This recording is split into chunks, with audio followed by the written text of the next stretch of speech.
Hi, this is Mardy once again and welcome to my channel.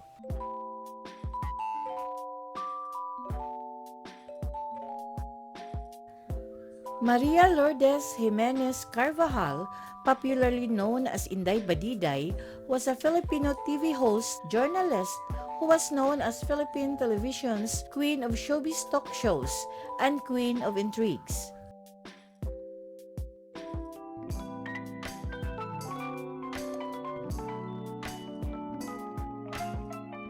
If you are new to my YouTube channel, please don't forget to like, comment, and subscribe.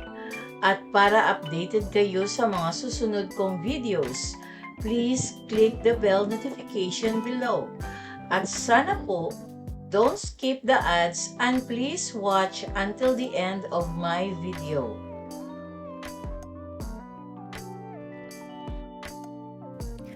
On August 6, 1944, Inday Badiday was born in Balingasag, Misamis Oriental.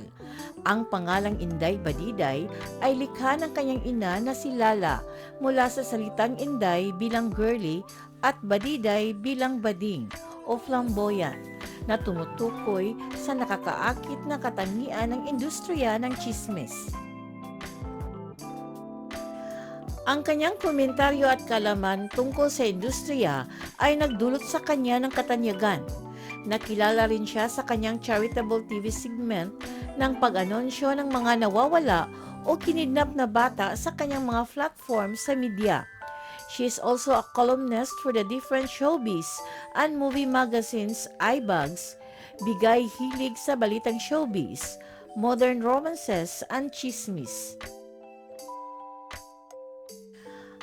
Isa sa kanyang unang palabas ay Nothing But the Truth at nang maglaon ay See-Through at Eye to Eye na nagsilbing template ng telebisyon sa Pilipinas para sa mga showbiz talk show.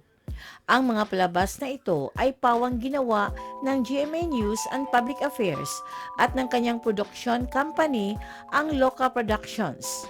Loka ang kombinasyon ng unang dalawang titik ng kanyang mga pangalan, Lourdes Carvajal. Nagbalik siya sa telebisyon sa GMA Network noong 2002 kasama ang palabas ng Inday Heart to Heart.